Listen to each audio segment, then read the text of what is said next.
donc codifié à l'article 1716, ça va faire écho, du bis du Code général des impôts, ce mécanisme permet à tout héritier, donataire ou légataire de s'acquitter du paiement des droits de succession, et effectivement, à l'époque, uniquement des droits de succession. Ce n'est qu'en 1973, par une décision ministérielle, que l'on va étendre, en fait, la dation en paiement à des droits de donation. Et puis, ultérieurement, lorsque l'impôt sera créé, c'est-à-dire l'IGF, impôt sur les grandes fortunes, en 1982, à l'impôt sur les grandes fortunes.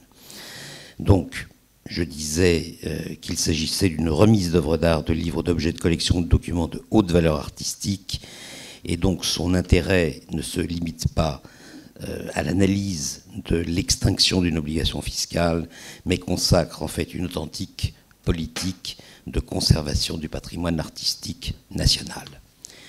Donc, il ne s'agit pas uniquement d'un procédé destiné à archiver les œuvres capitales du passé au profit de générations futures, mais également, selon un vœu très cher à Malraux, d'un mécanisme de nature à favoriser une plus grande accessibilité du public aux œuvres de l'humanité. Il faut insister aussi sur le fait que, dès les travaux préparatoires, le fait que ces œuvres soient effectivement accessibles au public est une dominante, en fait, dans ce texte de loi, comme étant, en quelque sorte, une contrepartie qui est due à la nation. Des éléments factuels, évidemment, expliquent ce texte, en tous les cas l'origine de ce texte. Il y en a plusieurs. Évidemment, on songe immédiatement au crédit d'acquisition des musées, qui déjà, en 1968, était très faible. On n'a pas attendu, en fait, les années 2000 pour voir fondre les crédits d'acquisition des musées. Alors, il y a plusieurs statistiques, je ne vais pas vous inonder de statistiques, mais qui vous montrent, en fait, que progressivement, en 1967-1968, les budgets d'acquisition diminuent drastiquement. Et donc, il était important de combler, en fait, ces lacunes financières. Par ailleurs, la dispersion du patrimoine artistique explique sans aucun doute la fabrique de ce texte. La possession de biens culturels attachés à l'histoire de France, mais détenus par des musées étrangers, est caractéristique de cette dispersion. Ainsi, un bureau de Louis XV, daté de 1759, et signé de Gilles Joubert, est la propriété du Metropolitan Museum of Art de New York, depuis une donation consentie par les Weizmann en 1973. Et ce bureau royal, qui faisait partie, en fait, des ventes révolutionnaires, avait, pour sa sortie de France au milieu des années 60, suscité l'indignation d'André Malraux. On le retrouve effectivement dans ses travaux, dans les travaux préparatoires. L'exemple, par ailleurs, de la législation britannique, qui avait déjà mis en œuvre une datation en paiement pour les immeubles en 1910, puis sur les biens mobiliers en 1953, sont effectivement des éléments qui vont, par un faisceau, en fait, de facteurs, conduire à cette émergence de ce mécanisme. En matière de patrimoine culturel, le procédé n'est pas inconnu d'ailleurs en droit français. En effet, la loi sur les monuments historiques du 31 décembre 1913, l'article 9.1 très exactement, aujourd'hui codifié dans le Code du patrimoine à l'article L621-14, dispose à propos des travaux imposés aux propriétaires qu'en cas d'exécution d'office, le propriétaire est tenu de rembourser à l'État le coût des travaux exécutés et que, en fait, faute de remboursement, une procédure rare, en fait, dans sa mise en œuvre, est applicable. Et c'est en fait une dation en paiement dont il est question, mais par remise d'immeubles et non pas de biens mobiliers. Alors, pour contenir la dispersion du patrimoine artistique national, le législateur renonce donc à un procédé contraignant pour lui préférer un mode consensuel. C'est l'objectif de ce texte de loi. Les procédés contraignants, Marie Cornu nous en a dressé déjà quelques-uns dans ses propos introductifs, avec le droit de préemption, 1921, le droit de rétention, le droit de revendication. On pourrait y ajouter les taxes fiscales, parce que, effectivement, dès la Première Guerre mondiale, en 1915, une proposition en fait de loi avait été non pas adoptée, puisqu'elle le sera un peu plus tard, mais avait envisagé la création d'une taxe proportionnelle au titre de l'exportation des objets présentant un intérêt artistique ou historique. Et cette proposition de loi prévoyait justement une taxe proportionnelle qui variait de 5% à 15% de la valeur des biens qui sortiraient du territoire. On voulait freiner effectivement déjà ces exportations. C'est, vous le savez, la loi du 31 août 1920 qui est adoptée en ce sens, puis qui fut abrogée un peu plus tard par la loi de finances pour 1922. L'exportation semblait de nouveau libre, mais en réalité, l'acquisition de ces œuvres d'art se fera quand même au moyen d'une taxe fiscale de 1% destinée à la caisse des monuments historiques. Alors, évidemment, on aurait pu utiliser des procédés contraignants, mais ce ne sera pas le cas. Il était souhaité un procédé consensuel. Et du coup, ce procédé consensuel n'est, à mon sens, ni une opération de mécénat, ni une opération, j'ai envie de dire, de dépense fiscale, puisque, faute d'une exonération ou d'une réduction des droits de mutation à titre gratuit, on va tout simplement le ranger du côté des droits de mutation à titre onéreux d'un point de vue juridique. Alors, cette datation en paiement par remise d'œuvres d'art est le fruit en fait d'un équilibre entre une finalité patrimoniale de l'État et la libre circulation des biens culturels. Elle cristallise ainsi deux dimensions de la politique culturelle, à savoir celle de la consolidation, je préfère ce terme d'ailleurs à celui de conservation, de la consolidation d'un État collectionneur et celle d'un État gestionnaire attentif aux modalités de transfert du bien culturel.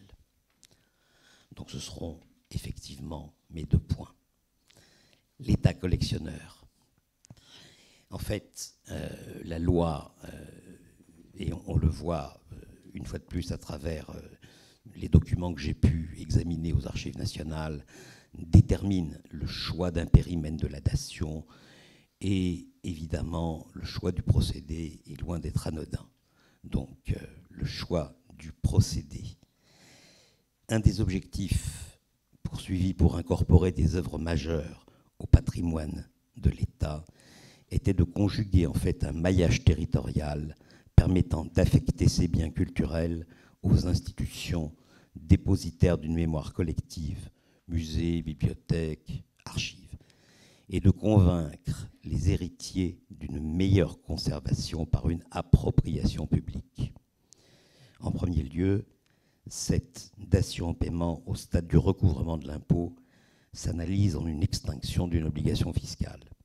À tout le moins, il s'agit d'un procédé exceptionnel dans la mesure où les impôts modernes sont régis par, en principe, en numéraire. En second lieu, le procédé déroge à des principes budgétaires. C'est en ce sens que l'on peut effectivement affirmer que c'est une innovation.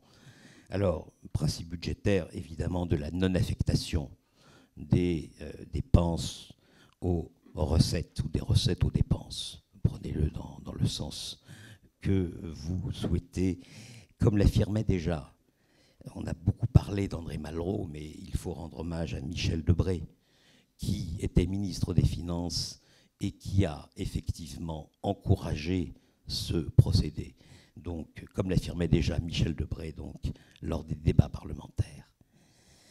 En troisième lieu, la datation en paiement est avant tout, et je vais rouvrir un débat, une convention, en vertu de laquelle le débiteur d'une obligation contractuelle remet à son créancier une chose autre que celle qui était préalablement prévue. Sa nature contractuelle se déduit pour l'essentiel d'un échange de consentement par lequel l'État peut ou non accepter la conclusion de l'opération engagée et dans lequel le particulier conserve une entière liberté pour rejeter ou accueillir la proposition faite par l'État. Je ne doute pas, pour mes amis fiscalistes, qu'il s'agit non pas d'une convention, mais d'un agrément discrétionnaire, mais néanmoins, l'aspect contractuel apparaît en amont et en aval, en fait, de ce mécanisme. Et il est au cœur de celui-ci. Parce qu'il s'agissait aussi quand même de séduire les héritiers pour leur permettre précisément de s'engager dans ce processus. Alors, le périmètre ne pouvait être au départ que restrictif. Le rapporteur à l'Assemblée nationale, Paul Mainguy, qui présidait la commission des affaires culturelles à l'époque à l'Assemblée nationale, précise en termes non équivoques l'objet de la datation d'un triple point de vue: des objets, des bénéficiaires et des impôts. En premier lieu, pour les objets, évidemment, il s'agit d'objets mobiliers, avec une remarque que certains objets mobiliers ont posé peut-être au départ quelques difficultés, notamment lorsqu'il s'agit d'objets dits naturels. Je pense notamment à des objets qui peuvent être considérés du point de vue juridique comme étant certes des biens meubles, mais qui concernent davantage l'histoire naturelle. Mais ils ont été acceptés ultérieurement, on le verra dans l'avis des dations. Donc en fait, le mécanisme exclut d'office les immeubles. En fait, c'est le point de départ de ce texte. Les sénateurs étaient d'ailleurs plus enclins à élargir le champ d'application, mais il y eut un refus du gouvernement qui invoqua d'ailleurs un argument juridique assez particulier, puisqu'ils avaient une grande difficulté à déterminer le statut juridique d'immeuble dans l'hypothèse où le contribuable conserverait l'usufruit du bien, ce qui semble indiquer un autre débat sur lequel nous reviendrons en deuxième partie. En second lieu, il s'agit d'enrichir le patrimoine artistique national. Pour atteindre cet objectif, le législateur renforce les missions régaliennes de l'État. Le rapporteur avait pourtant envisagé une extension au profit des collectivités territoriales. Mais là encore, ce fut refusé. Ce qui était accepté, c'était simplement au profit de l'État. À cette responsabilité étatique est associée en fait une dimension symbolique sur laquelle il faut le préciser, et j'utiliserai l'expression de Dominique Poulot qui disait qu'il s'agit avant tout d'une construction historiciste de la mémoire nationale, ce qui semble indiquer effectivement que la volonté était bien et exclusivement de limiter ce processus en fait à l'État qui pourrait décider de son affectation ultérieure, y compris éventuellement à des musées territoriaux par exemple. En troisième lieu, le choix de l'impôt successoral. Alors, pour plusieurs raisons, ce choix s'est fait. Tout d'abord, c'est en lien avec une transmission transgénérationnelle qui peut répondre foncièrement au fait que, d'abord, on souhaitait contenir financièrement la dation compte tenu du volume des droits de succession. Je n'en doute pas, le rendement restait à l'époque, il est toujours limité d'ailleurs. Et au-delà des aspects financiers, le choix d'un impôt successoral peut être lié par une finalité commune liée à la transmission d'un patrimoine au profit de générations futures. Le patrimoine artistique prête donc ainsi une forme concrète au territoire imaginaire et à l'identité nationale pour des générations à venir. C'est sans aucun doute aussi un intérêt sur lequel il faut souligner. Alors, cette appropriation publique qui va être objet de notre deuxième partie au bénéfice de l'État. Transférer un élément du patrimoine culturel de main privée en celle de l'État requiert sans aucun doute une cause légitime et des garanties procédurales. Garanties sur lesquelles je ne reviendrai pas puisque vous allez longuement débattre de la commission. Les travaux préparatoires mettent l'accent sur la valeur libératoire des œuvres d'art remises en dation, mais refusent une quelconque servitude à la charge de l'État. La valeur libératoire de l'œuvre remise en dation.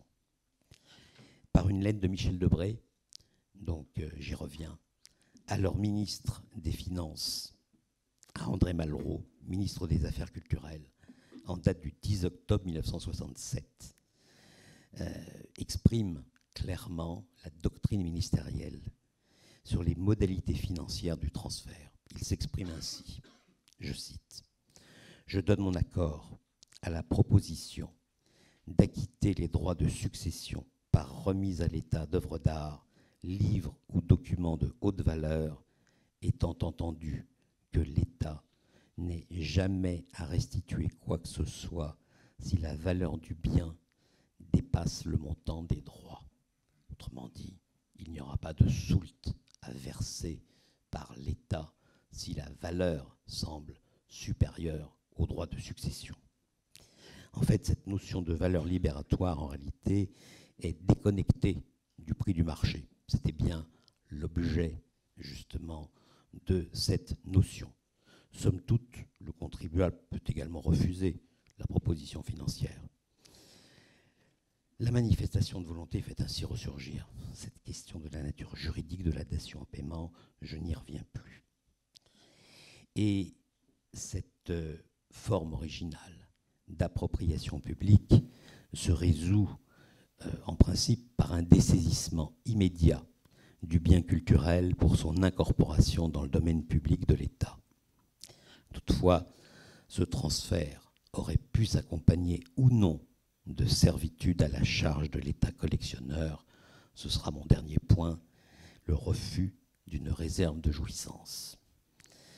L'offre de dation, à la différence des donations de biens culturels au profit de l'État, doit être pure et simple. Les contribuables ne sont pas admis à stipuler à leur profit une réserve de jouissance.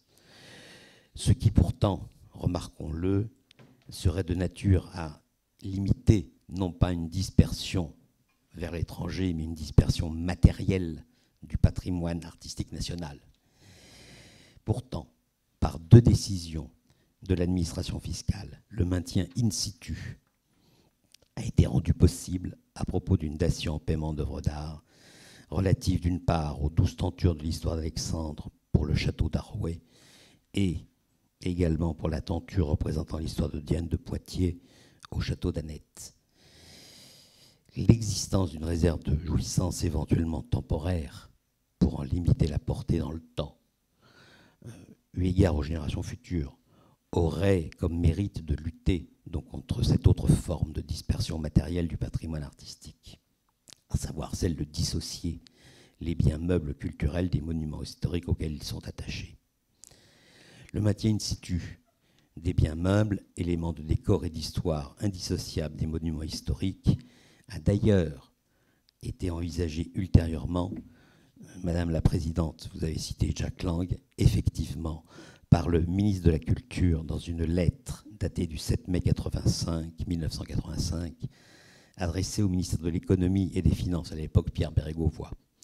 Le maintien in situ des biens meubles de haute valeur artistique ou historique donc aurait pu l'être, mais cela a été refusé. C'est-à-dire, en fait, on ne voulait pas généraliser le principe. Et pourtant, juridiquement, ça pourrait l'être par une mise en dépôt précaire et révocable, renforcée par un éventuel droit de visite du public, ce qui me paraît être la contrepartie si, effectivement, cela était conservé par les héritiers dans leurs monuments historiques. Alors, la consolidation d'une collection publique au moyen d'une dation en paiement, un petit peu à l'instar d'un sémiophore, nous permet in fine de contempler des objets visibles qui, en filigrane, laissent transparaître des liens invisibles d'une identité nationale. L'État collectionneur extériorise ainsi les liens qui nous unissent d'une part aux générations qui nous précèdent et d'autre part à celles qui suivront. Merci.